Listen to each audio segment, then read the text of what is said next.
खुलुमबाय बड'लेण्ड रादाब नायगिरि बयनिसिमबो फुंबिलिनि गोजोन हामलायथि बावहरबाय।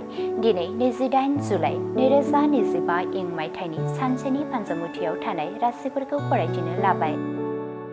मेष राशि मावनो लानाय खामानिफोरा आद्रा थागोन, मोनसेबो हाबा जाफुंनाय नङा, हेंथा गोनां सान।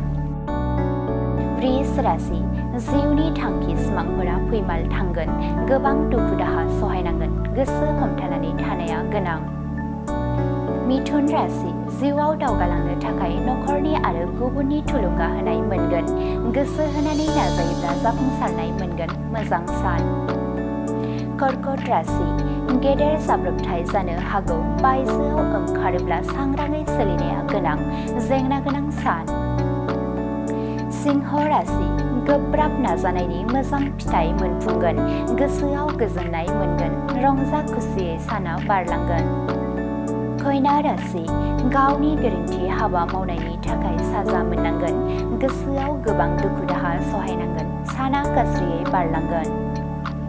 तुला राशि नखराव गोजोन खौसेथि आरो गोरोबलायनाय फैगोन, गोसोआव जोबोद रंजाखांनाय मोनगोन, गोजोननि सान।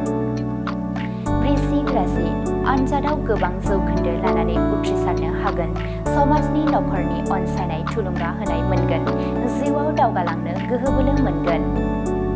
धनु राशि निदान खैफोद नुजाथिनो हागौ, गोजान लामा दावबायोब्ला सांग्राङै सोलिनाया गोनां, जेंना गोनां सान। मकर राशि गोसोआव अगियान सानस्रिया जायगा लागोन, सोरजोंबा नांज्लायनाय जाफ्लांनो हागौ, सानै बाथ्रा बुंनाया गाहाम।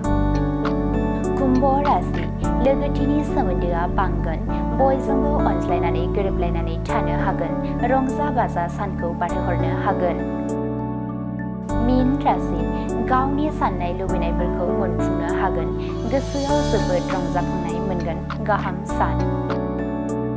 दिनैनि राशि फरायथिनाया एसेनोसै, बेजों लोगोसेनो दिनैनि साना बुहुमनि साफ्रोमबो सुबुंफोरनि थाखाय गाहाम जाथों, बेनि थाखाय बड'लेण्ड रादाब नखरनि जानानै इसोरनि खाथियाव आरज गाबनाय थाबाय। गोजोन्थों।